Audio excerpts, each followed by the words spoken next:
Tropical storm Filipo made landfall last night in Mozambique and is expected to reach South Africa tomorrow. An orange level 6 weather warning has been issued for KwaZulu-Natal and Mpumalanga. So for more on this, we're going to be joined by meteorologist Mduduzi Mthembu for more. Mdu, welcome back. Perhaps you could just talk to that tropical storm Filipo making landfall in Mozambique, what it really entails at this point.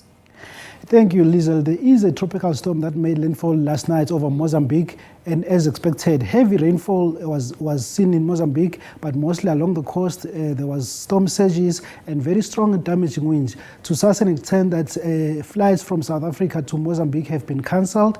And as it goes, the rainfall will also be seen in South Africa in the eastern parts of the Limpopo and the Mpumalanga province.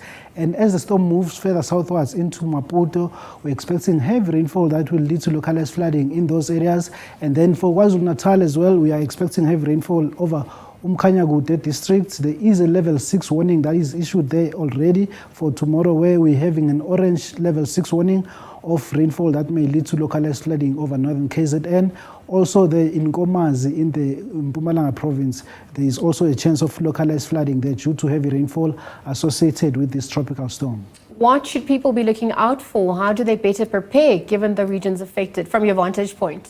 It is very important to get the latest weather information from ourselves here at SABC, also from the Weather Service, which is responsible for issuing weather warnings over the country.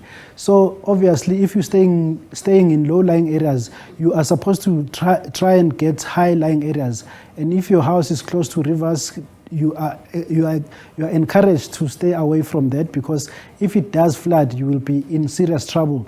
But also, your shelter should be a proper one, because as you know, tropical cyclone have very strong winds. It means that there can be damages to your property if it's not strong enough and you are inside there.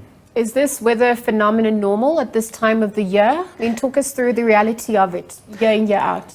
Yes, it is actually quite normal for this time of the year to have tropical cyclones. They form over the Mozambique Channel, over the warm Indian Ocean, which is currently at their season now. So the season of tropical storms and cyclones will be ending at the end of April.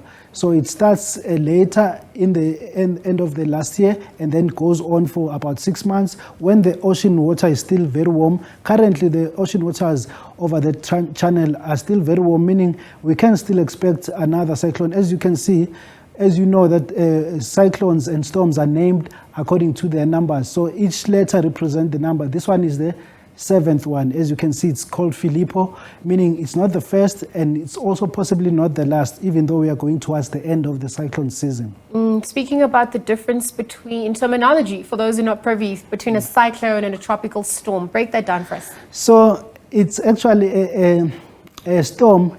You can call it a baby cyclone. It's still developing to becoming a cyclone. So we use a strength of the wind to say, if it gets to the strength, then it's a cyclone. If it gets to this strength, it's a storm. If it gets to this strength, it's just a tropical depression. So it's not the beginning stage of it, meaning it has passed the depression stage, it has reached the storm stage, and it actually did reach the cyclone stage when it made landfall last night. It's just that over land, it loses the energy, it loses the supply of the heat from the ocean. Therefore, it starts to disintegrate. Right now, it's currently a storm, and then it will go back into the ocean. And once it's on the ocean again, it will get another supply of energy from the warm ocean water. It might develop again to become a cyclone. But fortunately, its movement is from away of the continental landmass. So it will just affect the open ocean. But still, in terms of the effects, we are expecting heavy rainfall in KwaZulu-Natal, especially over the northern parts, the Umkhanyakude. Localized flooding there is expected, strong and damaging winds, storm surges as well. People living along the coast, they will be affected by that. Stretching all the way to Swaziland, southern Mozambique, in Maputo, they're expecting heavy rainfall, flooding there. Also there in Nkomazi, in the Mpumalanga province, we're expecting localized flooding there. That is tomorrow. But today, we just have a level 2 warning of disruptive rainfall over the Mopani districts of Limpopo and over the Ehlanzeni district municipality of Mpumalanga. All right, I need to wrap. Any other media advisory warnings from your side as the weather service that we need to be aware of in South Africa? Yes, there's also just an advisory of heat wave conditions. which are expected to persist until tomorrow in the northwest and to the Free State province, which means the temperatures are hotter than normal. And then by Thursday, you're expecting these heat wave conditions to even reach the Eastern Cape province. All right, Mdu, let's leave it there. Thank you very much for that update. Mduduzi Mthembu, just bring us the latest there. We're monitoring the developments as Tropical Storm Filipo has obviously made landfall in Mozambique yesterday, looking at how it's going to also impact some parts of South Africa.